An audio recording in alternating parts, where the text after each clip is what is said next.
Hey YouTube, welcome back to the channel.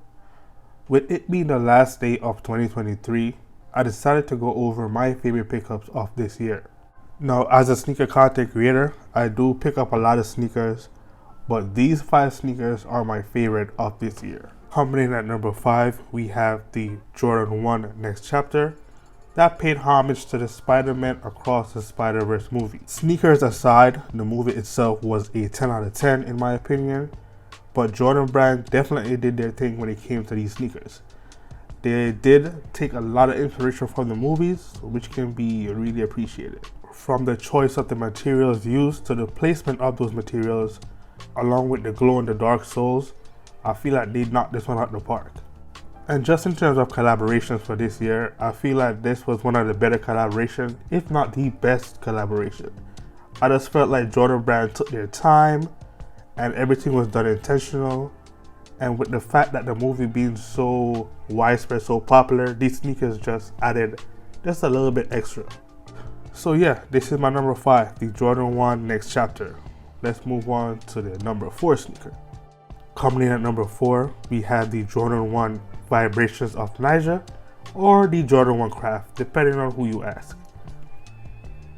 Now when it came to this sneaker in particular, I feel like it was one of the most under the radar releases of this year, and honestly it seemed like the general public did not want these, or maybe they weren't feeling them. But for me, I definitely liked and appreciated these. From the materials, the colorway, and unlike the usual Jordan 1s, these actually came with some oval laces, although I ended up doing a lace swap to these yellow laces. And I just can't wrap my head around why people didn't like these, but then sneakers can be such a fickle world where people like what they like, and I can't be mad at that.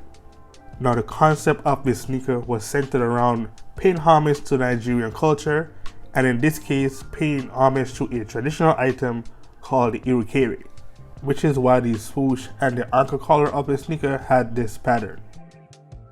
Now if you were to look at a traditional irukere and look at these sneakers, you could kind of see where Jordan brand was kind of going, but I feel like marketing, as well as there were so many ones to get released, these just kind of went under the radar.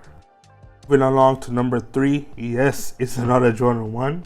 I don't know, I feel like Jordan 1s had a good year despite people saying they were like oversaturated.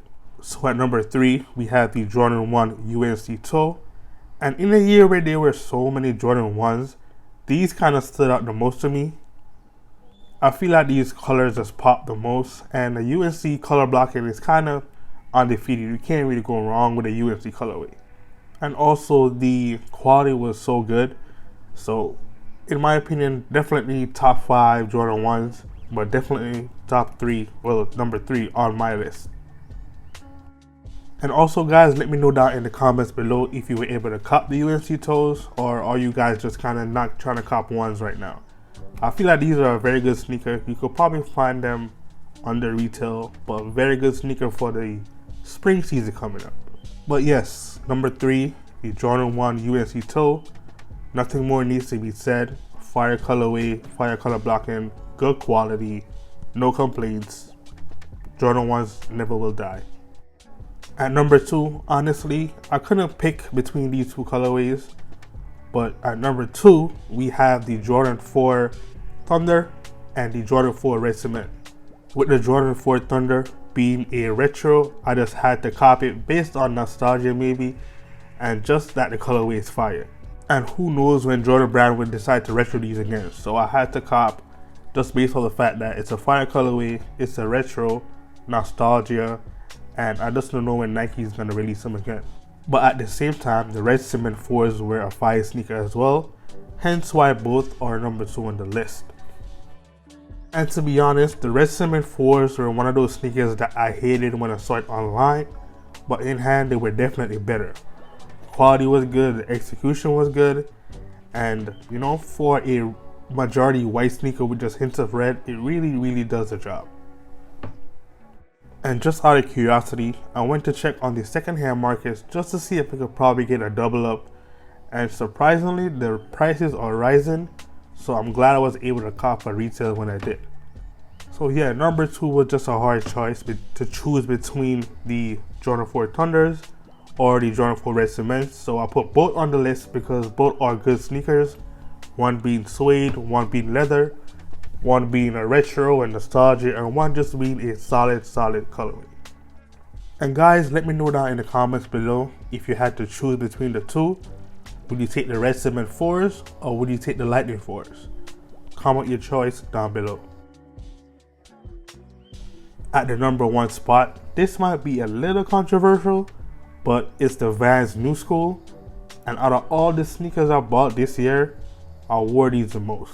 So just based off the fact that I wore these almost every day, I just had to put these at 1. And in my opinion, it was a sneaker that I didn't think I would like, that I end up loving.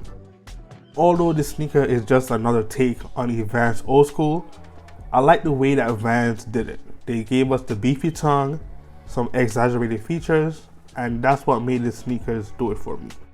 And at one point, these are like the viral sneaker of the summer, so I'm kind of surprised I don't see it on a lot more sneaker lists, but hey, it is what it is.